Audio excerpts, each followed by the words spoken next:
Students, आज की class में हम जेनेटिक्स के विषय में पढ़ेंगे। जेनेटिक्स यानी अनुवांशिकी। अनुवांशिकी के अंतर्गत हम दो चीजों का अध्ययन करते हैं, इनहेरिटेंस एंड वेरिएशंस, यानी वंशागति और विविधता के बारे में। The study of heredity and variations is called genetics.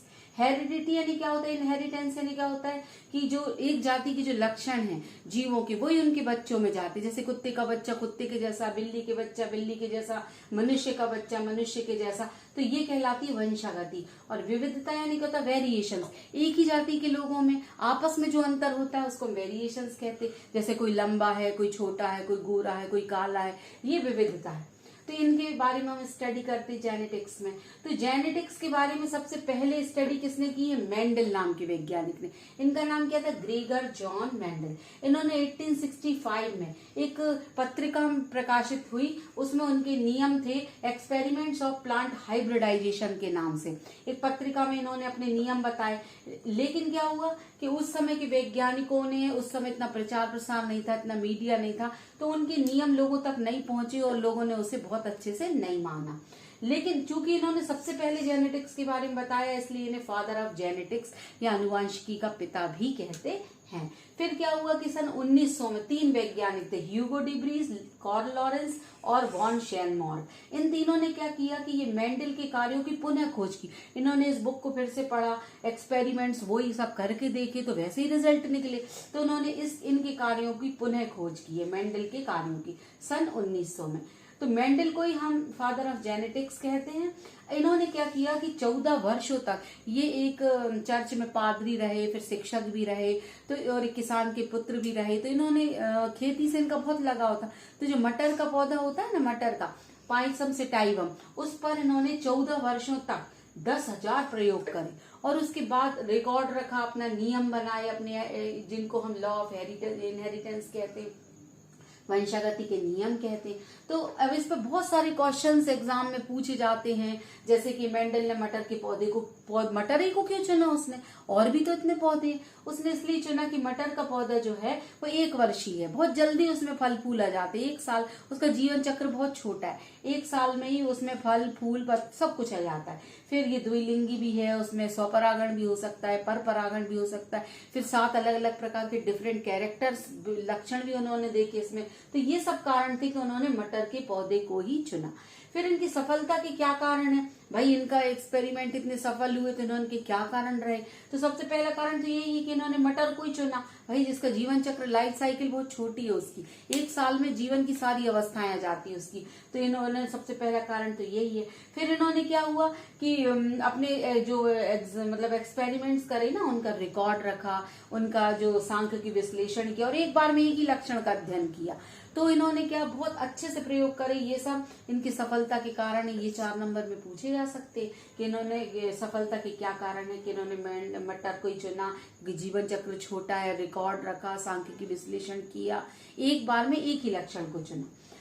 अब ये भी एक क्वेश्चन बनता है कि मेंडल ने कौन कौन से 7 लक्षणों का अध्ययन किया है, या मटर के पौधे में कौन कौन से 7 विपरीत लक्षण होते हैं। तो इसमें बीज की आकृति, बीज का रंग, पुष्प का रंग, फली की आकृति, पौधे की लंबाई, पुष्प की स्थिति, ऐसे ही 7 कैरेक्टर्स हैं, 7 लक्षण हैं जिनका मेंडल ने अध्ययन किया था। तो यहाँ तक आपके 3 क्वेश्चन कवर हो गए। अब क्या है कि मेंडल के नियम, इस पे भी बहुत सारे क्वेश्चन बनते। मेंडल का जो ने 3 नियम दिए हैं और आज मैं आपको सिर्फ 2 नियम के बारे में पढ़ाऊंगी, क्योंकि तीसरा नियम जो है ना बहुत बड़ा है, उसको मैं अलग से पढ़ाऊंगी। तो पहला नियम जो है उसे हम प्रभाविता का नियम या लॉ ऑफ डोमिनेंस कहते हैं, या एक संकरण क्रॉस भी इसे कहते हैं। अब जैसे एग्जाम में क्वेश्चन आए कि मेंडल के प्रथम नियम का वर्णन करो, तब भी यही करना है। एक संकरण क्रॉस क्या है, तब भी यही करना है। और ये क्वेश्चन ऐसा, तो अब इसको कैसे करते हैं, ये नियम क्या है। ये नियम ये है कि मेंडल ने जब 2 अलग अलग मटर के पौधे को लिया, जैसे एक पौधा लिया उसने कि जो लंबा था काफी, जिसका तना, एक पौधा लिया जिसका तना छोटा था, इन दोनों को मिलाए। जैसे इसमें लंबेपन के लिए टॉल कहते हैं ना अपन, तो उसने टी ले लिया उसके लिए साइन। अब डबल टी क्यों लिखा है, क्योंकि गुणसूत्र जोड़े में होते हैं, तो ये उसने डबल टी लिखे लंबेपन के लिए। फिर बोनेपन के लिए क्या किया, स्मॉल टी बनाया, ये सिंबल बना लिया उसने, भाई लंबे पौधे और बौने पौधे, और इसको P1 नाम दे दिया, यानी पेरेंट्स। अब इन दोनों के बीच जब क्रॉस करवाया तो क्या हुआ कि पहले तो इनमें अर्धसूत्री विभाजन हो गया, जोड़े में से आधे आधे हो जाते गुणसूत्र, ये डबल में से मैंने एक टी और इन दोनों में से एक टी लिखा है, इसको गैमेट्स कहते हैं, ये अर्धसूत्री विभाजन हुआ। उसके बाद क्या हुआ, जब ये आपस में मिले ना, फर्टिलाइजेशन की प्रोसेस हुई, परागण की प्रोसेस हो गई, फर्टिलाइजेशन हो गई, तो क्या हुआ कि जो पौधे जितने भी प्रकट हुए ना वो सब के सब लंबे थे। तो मेंडल ने ये कहा कि प्रथम पीढ़ी में जो लक्षण प्रकट हुआ वो प्रभावी है, और जो प्रकट नहीं हुआ यानी बौनेपन पे ये प्रभावी अप्रभावी है।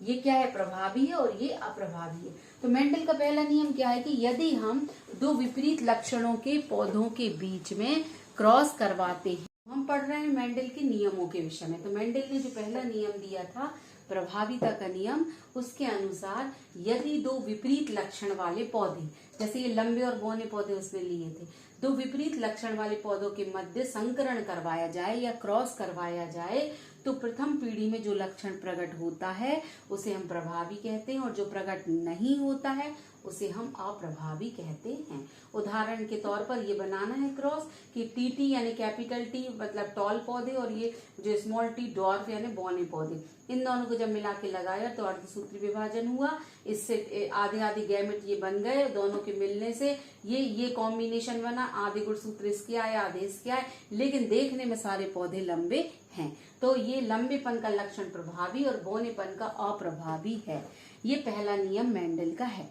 अब मेंडल का दूसरा नियम क्या है, इसको हम पृथक्करण का नियम भी कहते हैं, युग्मकों की शुद्धता का नियम भी कहते हैं। इसमें क्या हुआ, यहाँ तक की कहानी तो वही है कि भाई पहली पीढ़ी में तो एक ही प्रकार का लक्षण प्रकट होगा, ये मैंने यहाँ तक जो बनाया ये प्रथम पीढ़ी तक का, यहाँ पर यही लक्षण एक प्रकट हुआ लंबेपन का। उसके बाद क्या हुआ, इन्हीं पौधों को जब आपस में स्वपरागण कराया गया, यानी ये जो अलग अलग पौधों से मिलकर ये जो बना था ना प्रथम पीढ़ी में आया था, इन्हीं पौधों को आपस में मिला के जब क्रॉस कराया गया तो ये इतने प्रकार के गैमेट बने। अब अर्धसूत्री विभाजन से फिर इन सबका कॉम्बिनेशन हुआ, मतलब कॉम्बिनेशन यानी ये इसके साथ मिला, फिर ये इसके साथ मिला, तो ये 4 प्रकार के कॉम्बिनेशन बने। लेकिन जो खेत था ना उसमें 70% पौधे कैसे थे, लंबे, और जो 30% थे ना वो क्या थे, बौने। तो लंबेपन और बौनेपन के बीच में 3:1 का अनुपात आया। तो मेंडल ने ये कहा कि वो लक्षण जो प्रथम पीढ़ी में प्रकट नहीं हो पाया है, यदि उन पौधों को आपस में स्वपरागण कराया जाता है तो अगली पीढ़ी में वे स्वतंत्र रूप से प्रकट हो जाते हैं। युग्मक आपस में बिल्कुल मिक्स नहीं होते हैं और अपने सारे जितने प्रकार के कॉम्बिनेशन बन सकते हैं वो सब बनते हैं और सभी प्रकार के लक्षण प्रकट हो जाते हैं। इसे पृथक्करण का या युग्मकों की शुद्धता का नियम कहते हैं। अब ये क्रॉस कैसे बनाते हैं, इसका एक छोटा सा तरीका मैं आपको बताती हूँ। जैसे ये 4 प्रकार के गैमेट हैं, अब इनको कैसे बनाना है, पहले और दूसरे को आप मिलाइए तीसरे से। पहले और दूसरे को मिलाया तो क्या हो गया, ये, इसको इससे मिलाया तो हो गया ये, फिर ये जो चौथा वाला है ना इसके नीचे उल्टा भी बनाते हैं, इस एक डंडी को मिलाया इससे और इसकी एक डंडी को मिलाया इससे,